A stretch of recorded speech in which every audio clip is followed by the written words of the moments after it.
বর্ষবিদায়ের আয়োজনে বেশ কয়েকটি জায়গায় অপ্রত্যাশিত, অনাকাঙ্ক্ষিত, দুঃখজনক এবং ভয়াবহ ঘটনা ঘটেছে। এই ঘটনায় বেশ কয়েকজন আহত হয়েছেন। আমরা একটি দৃশ্য আপনাদের কাছে তুলে ধরছি। সেটা রক্তাক্ত বর্ষবরণ শীর্ষক সংবাদ প্রতিবাদী কলমে প্রকাশ হয়েছিল। ঘটনাটি ঘটেছে আগরতলা আমতলী খয়েরপুর বাইপাসে। 16 বছরের এক কিশোর গুরুতর আহত হয়েছেন। অভিযোগ উঠেছে বন্ধুদের মারে চরম সংকটাপন্ন হয়ে জিবি হাসপাতালে চিকিৎসাধীন এই কিশোর। তাদের তরফে বেশ কিছু তথ্য সংবাদ মাধ্যমের প্রতিনিধির কাছে উত্থাপন করা হয়েছে। জিবিবি হাসপাতালে চিকিৎসাধীন কিশোরের ভাই জানিয়েছেন, বন্ধুরা ডেকে নিয়ে তাকে মারধর করেছে। তারা সকলেই বর্ষ বিদায়ের আয়োজন অর্থাৎ নতুন বছরকে স্বাগত জানানোর মুহূর্তে আনন্দ উল্লাস করছিলেন বা কোথাও যাওয়ার সময় সেই ঘটনা ঘটেছে। যতটুকু তথ্য তারা সামনে তুলে এনেছেন তাতে আহত কিশোরের ভাই জানিয়েছেন, মলয়নগরের দিলীপ কুমার দেবের ছেলে অমিত কুমার দেব তার মাথায় গুরুতর আঘাত পেয়েছেন। অবস্থা স্থিতিশীল নয় বলে চিকিৎসকদের দাবি। পিস্তুত ভাই মহাশক্তি এলাকার সুদীপ দেবের ছেলে বিকাশ দেব, তিনি মূলত সংবাদ মাধ্যমের মুখোমুখি হয়ে তার বক্তব্য রেখেছেন। বিকাশের বক্তব্য, তারা নিউ ইয়ার অর্থাৎ বর্ষ শেষ, বর্ষ বরণ ঠিক এই মুহূর্তে মলয়নগর বাইপাসে এসেছিলেন এবং তার ভাইয়ের সঙ্গে অর্থাৎ অমিতের সঙ্গে অন্য বন্ধুদের ঝগড়া হয়েছিল। তারপর সেই ঘটনা, আমরা ঘটনার খানিকটা দৃশ্য দেখলাম। আমরা কথোপকথনে কিছু বিষয় উঠে এসেছে, সেগুলো একবার শুনবো। ওই বলতে পারবে, আমি কিছু বলতে পারবো না। তুমি তো সঙ্গেই আছিলা। আমি ওর সঙ্গে আসলাম, ওর সঙ্গে যখন মারামারি হচ্ছিল তখন আমি আসলাম। কি নিয়ে কথা কাটি হয়েছে ওই সঙ্গে আমার সঙ্গে আসলাম। তাই নিয়ে বলতে পারবো না। আচ্ছা, ঘটনা বাইপাসে, মানে তোমরা কি উদ্দেশ্য বাইরেছিল আজকে?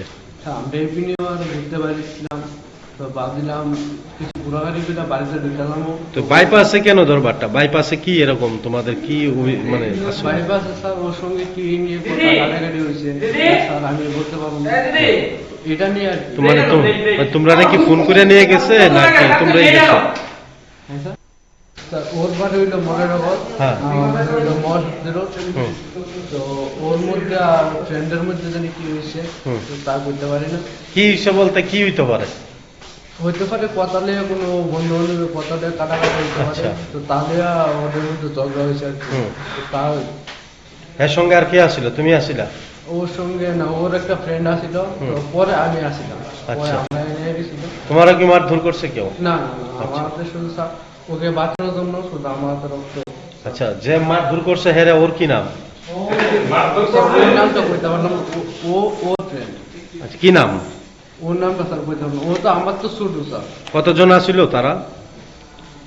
একজন দুইজনের মতন স্যার আসছিল। প্রথমে একজন আসছিল, এরপর দুইজন মিলে মারধর করছে? দুইজন মিলে না স্যার, ওর সঙ্গে বাইকে আসছিল, ও বাইকে আসছিল। তো ও বাইকে সবার ওভার অ্যাক্সিডিং আসছিল, টানাটানি করতে আসছিল। এই কারণে মাথাতে কি দিয়ে বাড়ি দিছে? মাথাটা স্যার ও বাইক থেকে রানিং বাইক থেকে পড়ে গেছে। তো পরে যাওয়ার পরে ওর সঙ্গে যে বন্ধু বান্ধব আসছিল ওরা সবাই এসেছে, আয়াত করেছে। তাই কারণে কি তো মাথাটা পড়ে। ঘটনা কোন জায়গাতে? ঘটনা হলো মহানগর বাইপাসে। হ্যাঁ। আচ্ছা, তো তোমরা কে বা কারা আনছে হাসপাতালে? স্যার ওকে আমি নিয়ে এসে আসছি। তোমার বাড়ি কোনখানে? আমার বাড়ি স্যার মহাশক্তি। আচ্ছা, তো কতদিনের সম্পর্ক, মানে বন্ধুত্বের সম্পর্ক তোমাদের? স্যার আমাদের বন্ধুত্ব সম্পর্ক নেই, আমাদের ভাইয়ের ভাই। কেমন ভাই? আমার মামাতো ভাই। আচ্ছা, কে ফোন করছিল আর কি।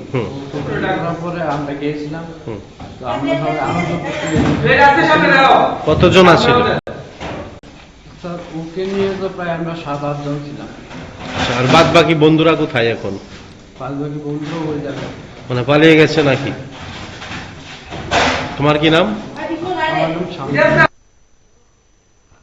আপনারা শুনলেন যে রক্তাক্ত কিশোরের ভাইয়ের প্রতিক্রিয়া, বক্তব্য। যদিও গোটা বিষয়গুলো নিয়ে পুলিশ কতটা তদন্ত করছে, কিভাবে তদন্ত করছে, সেই বিষয়ে সময় বলবে। বিস্তৃত পুলিশ জানাতে রাজি হয়নি। পরবর্তী আপডেটস কিছু থাকলে অবশ্যই আপনারা নজর রাখবেন প্রতিবাদী কলম এবং PB24-এর সঙ্গে থাকুন, দেখতে থাকুন PB24।